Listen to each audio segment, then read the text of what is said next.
अस्सलाम वालेकुम। उम्मीद करती हूँ आप सब खैर आफियत से होंगे। जैसा कि आप सबको पता है, जुस्तजू है बस तेरी मेरा पहला नावल है और इसमें मैं वॉइस ओवर भी कर रही हूँ। होप सो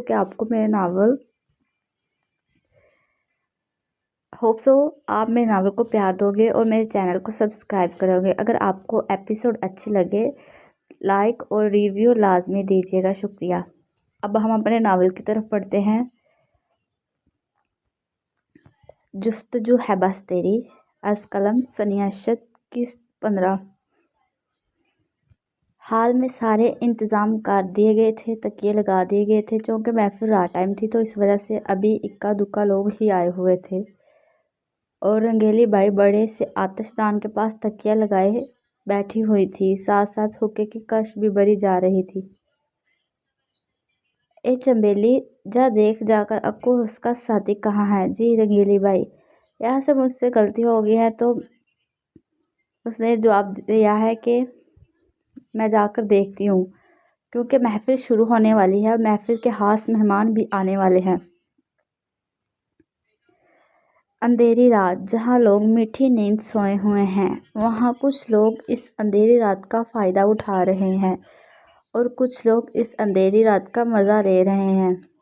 और रात तो लोगों के लिए आराम के लिए होती है, लेकिन कुछ के लिए रात इनके नज़रिए में इनके गुनाह और बदकारी छुपाने के लिए होती है, क्योंकि कुछ इंसानों के राज और गुनाह अंधेरी रात की तरह काले और बदसूरत होते हैं। कुछ लोग अपने किए हुए गुनाहों की माफ़ी मांग रहे थे। कुछ ऐसे लोग जो कि मशहूर हस्तियों में गिने जाते हैं, वो ही ज़्यादा शामिल होते हैं। ये लोग जितने ऊपर के लेवल के होते हैं, इतने ही नीचे गिरे होते हैं। मेहमान हुसूसी आ चुके थे। सारी लड़कियां इनके आगे पीछे हो रही थी, लेकिन इनको इंतज़ार हास रकासा का था। रंगेली बाई भी इनकी खातिर तवाज़ा में लगी हुई थी। इतने में इसका खास बंदा अक्कू इसके पास आया और इसके कान के करीब झुककर कुछ कहा, जिससे रंगेली बाई के रंग उड़ गए और इससे माजरत करते हुए तालिब जाकर रकासा को रक्स करने का कहने लगी। रकासाएँ आकर रक्स करने लगी। इनको रक्स में मशगूल करके खुद उठकर साइड पर आ गई और अक्कू भी इनके पीछे पीछे आ गया। ऐसा कैसे हो सकता है? इतनी सिक्योरिटी भेजी थी मैंने इनके साथ, फिर पुलिस को कैसे पता चल सकता है? मैं भी सोच रहा हूँ कि पुलिस को कैसे पता चला। भाई, जब मुझे पता चला तो मैं फ़ौरन आपके पास आ गया हूँ। आप मुझे बताएं कि मुझे आगे क्या करना होगा, क्योंकि पुलिस को तो शक हो गया है और नाके लगा के खड़ी हुई है। अभी कुछ मत करो। अब यहाँ खास लोग आए हुए हैं और मैं नहीं चाहती कि पुलिस यहाँ आए और सारा माहौल ख़राब हो। आज की रात हमारे लिए बहुत खास है। ओके, जैसा आपका हुक्म। इतना कहकर बाई वापस अपनी जगह पर जाकर बैठ गई और रक्स देखने लगी। यार, रेट तो पड़वा दिया है, क्या बाई फिर भी बाज आ जाएगी अपनी हरकतों से? इसको आना ही होगा बाज, अदरवाइज़ दूसरा ऑप्शन हमारे पास है। तुम्हें नहीं पता कि हमारे मुल्क में आधे से ज़्यादा लड़कियां तो स्मगल हो रही हैं, मुसलमान होकर अपना ईमान बेच रहे हैं। इनको ज़रा शर्म नहीं आती, अपनी ही इज्जतों का सौदा कर रहे हैं। चलो यार छोड़ो, तुम्हारा फर्स्ट टारगेट तो कंप्लीट हो गया है। हाँ, देखिए आगे बहुत कुछ करना है। हाँ, जिसके लिए हमें ताकतवर होना ज़रूरी है। तुमने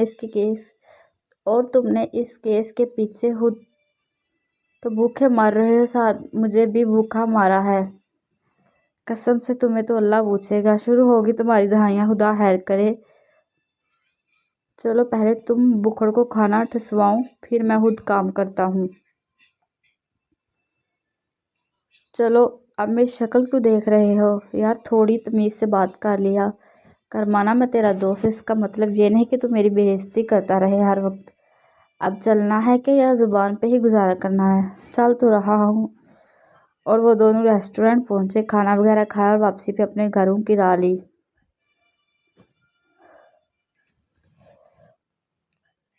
وہ چاروں لاٹ جگر کر اپنے اپنے گھر کی طرف نکل گئے، لیکن سالار کو ایک چیز پریشان کر رہی تھی، یہ کہ یہ ایسے سالار کو ایک چیز پریشان کر رہی تھی، یہ لڑکی ایسے لگتا تھا کہ اس نے اس کو کہیں دیکھا ہے، لیکن نقاب کی وجہ سے وہ پہچانی نہیں جا رہی تھی۔ اسی سوچ میں وہ اپنے گھر پہنچا کہ اس کو ایک دوسری گاڑی میں سے وہی لڑکی اترتی نظر آئی۔ یہ یہاں کیا کر رہی ہے؟ کیا یہ ہمارے گھر کا کوئی فرد ہے؟ خیر مجھے کیا؟ وہ گاڑی سے نیچے اترا کہ وہ بھی نکل کر اندر کی طرف بڑھنے لگی کہ اس نے اس کو آواز دی، ایکسکیوز می جی، کیا وہی مال والی لڑکی ہے؟ ہاں جی، کیا ہوا، کوئی بات ہے جی؟ جی آپ ہمارے گھر میں کیا کر رہی ہیں؟ کیا مطلب؟ یہ میرا بھی گھر ہے، کیا آپ یہی رہتی ہیں؟ جی آپ کو میں نے کبھی نہیں دیکھا جناب، آپ آئی کل ہیں تو مجھے آپ کیسے دیکھ لیتے؟ اچھا سوری، کیا آپ کا نام پوچھ سکتا ہوں؟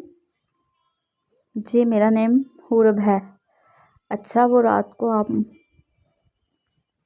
مجھ سے آپ ہی ٹکرائی تھی؟ جی وہی ہوں۔ آپ کی کتنی زیادہ کمزور ہے، رات کی بات بھول جاتی ہے آپ کو؟ جی نہیں تو پھر کیسی بات ہے؟ وہ دونوں ہاتھ باندھ کے پوچھنے لگی۔ چلے کوئی بات نہیں، اندر چلتے ہیں۔ وہ دونوں ہال میں داخل ہو گئے چونکہ وہ دوپہر کا ٹائم تھا تو سارے اپنے اپنے کاموں میں مصروف تھے، کوئی بھی ہال میں نہیں تھا، اور دونوں ہال میں ایک نظر ڈالتے ہوئے اپنے اپنے کمروں کی جانب بڑھ گئے۔ کس طرح کا نکما ہے، اس کو یہ نہیں پتا کہ میں یہاں ہی رہتی ہوں۔ رات مجھ سے ٹکرایا تھا، لیکن لگتا ہے رات کو مجھ سے ٹکرانے سے ساری یادداشت چلی گئی اس آدمی کی۔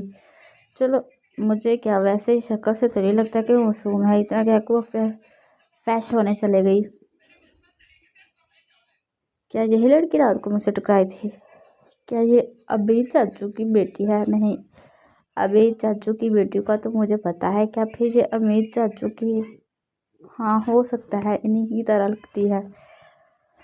وہ خود سے ہی تانے بانے بول رہا تھا کہ اس کا فون ایک دم اس کے فون کی رنگ ہونے لگی۔ یس سالار شاہ اسپیکنگ۔ آگے سے کوئی ایسی خبر سنائی گی جس سے اس کے ماتھے پر سلوٹیں پڑیں۔ اچھا تم فون رکھو، میں پتہ کرواتا ہوں۔ اس کا فون بند کر کے اپنے سیکرٹری کا نمبر ملاتا ہے اور اس کو کال کرتا ہے۔ میں نے تم سے کیا کہا تھا کہ وہ وہاں پہنچ جانا چاہیے؟ کیا سر کچھ ہوا ہے؟ کیا وہ پہنچ چکا ہے وہاں؟ جی سر، تو پھر مجھے کس نے فون کر کے بتایا کہ وہ ابھی تک نہیں پہنچا؟ کون ہماری خبریں ان تک پہنچا رہا ہے؟ سر مجھے نہیں پتا، لیکن آپ مجھے نمبر سینڈ کریں، میں ابھی پتہ کرواتا ہوں۔ اچھا میں سینڈ کرتا ہوں، تو مجھے جلدی سے بتانا سارا کچھ۔ اتنا کہہ کر اس نے فون بند کر دیا اور فریش ہونے کے لیے واش روم کی طرف بڑھ گیا۔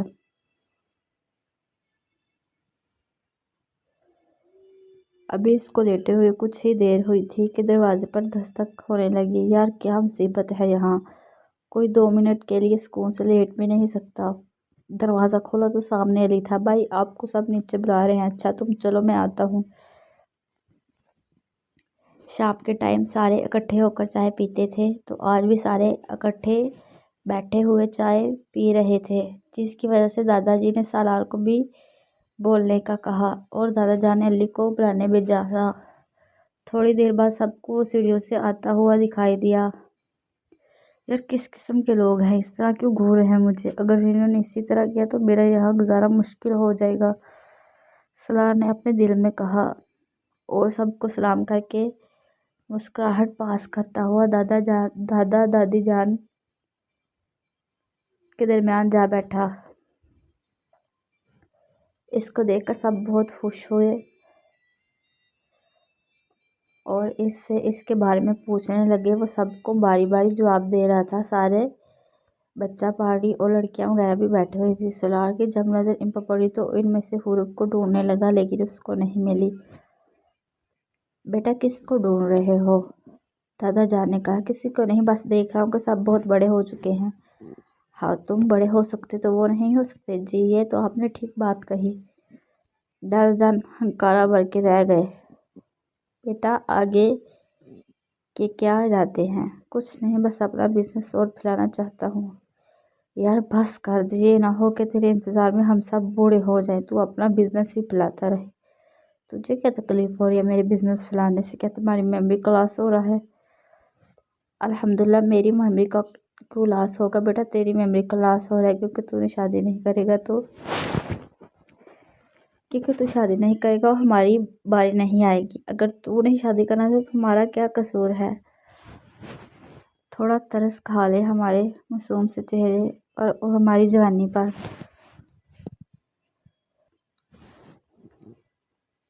सालार ने सब लड़कों पर निगाह डाली तो सब अपनी शक्लें दिखाने लगे।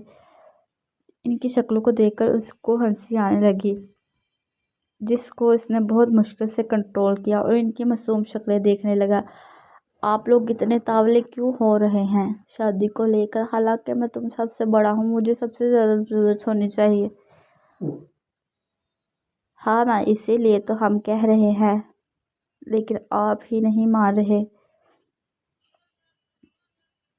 छोटे, मुझे लगता है मेरे से भी ज़्यादा तुझे ज़रूरत है तो तू कर ले। नहीं भाई, मैं तो इसलिए कह रहा हूँ क्योंकि आपकी शादी का लड्डू मुझे खाना है। अच्छा तो फिर शॉप से जाके खा लो, वहाँ मिल जाते हैं। तुमने ज़रूरी मेरी शादी का ही लड्डू खाना है? अगर मैंने आपकी शादी का लड्डू नहीं खाया तो मेरी शादी कैसे होगी? तो तुम करो ना, तुमको किसने मना किया है? मुझे मना तो किसी ने नहीं किया, लेकिन हमारे खानदान में रिवाज है, पहले बड़ा बेटा शादी करता है, फिर इसके बाद दूसरों की बारी आती है। क्या आपने हमारे जैसे मासूमों को कहीं देखा होगा जो आपकी शादी के लिए दुआएं करते हैं बजाय अपने लिए छोड़ के? भाई, इन्होंने नफल भी माने हुए हैं आपकी शादी के। अच्छा, ये तो बड़ी खुशी की बात है। अब मुझे शादी कर ही लेनी चाहिए। अब बस करें, मजाक ख़त्म कर ले। सालार, हमें तुमसे सीरियस में बात करनी है। सालार के वालिद अरीज साहब बोले। जी बाबा, कहिए कि आपको क्या बात करनी है? बेटा, हम तुम्हारी शादी की बात करना चाहते हैं। देखो, अब तुम्हारी उम्र बढ़ती जा रही है, और देखो तुम ही खानदान में सबसे बड़े हो, तो तुम्हारे पीछे और भी है, तुमने करनी है तो दूसरी की शादी होनी है। तुम इस बात को अब सीरियस ले लो बेटा, ऐसा तो नहीं चलता। देखिए बाबा, दादा जान बोले, बस बेटा, तुम्हें हाँ या ना में जवाब देना है कि तुम्हें शादी करनी है या नहीं। देखो, आज इकट्ठे बैठे हुए हैं, फैसला हो जाना चाहिए। अगर तुम्हें कोई पसंद है फिर भी बता दो। नहीं बाबा, ऐसी बात नहीं है। तो फिर बेटा शादी क्यों नहीं करते? कोई जवाब तो दो, आपके पास कोई तो रीज़न होगा। हाल में खामोशी छा चुकी थी, सब संजीदा नजर आ रहे थे। हुरब जोहर की नमाज अदा कर कर सो गई थी और असर के वक्त उठी और फ्रेश होकर नमाज अदा की और नीचे की जानिब आई तो देखा हाल में हर तरफ खामोशी ही खामोशी है, लेकिन वहाँ सब मौजूद थे।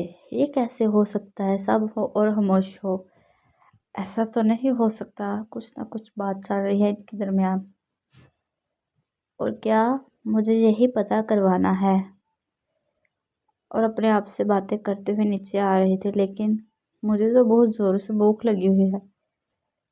पहले पेट पूजा फिर काम दूजा, ये कहते हुए किचन की जानिब बढ़ी, ये जाने बगैर कि इसकी ज़िंदगी में कौन सा तूफान आने वाला है। जी, तो आज के एपिसोड इतनी ही थी डियर ऑडियंस। मैं यहाँ पर न्यू हूँ, मुझे सब्सक्राइब करें और मेरे नावल को अप्रिशिएट करें अगर आपको अच्छा लगता है। फिर भी अगर नहीं अच्छा लगता तो फिर भी, पहली दफ़ा मैंने वॉइस ओवर किया, अगर कोई भी गलती हो तो माजरत। अल्लाह हाफिज़।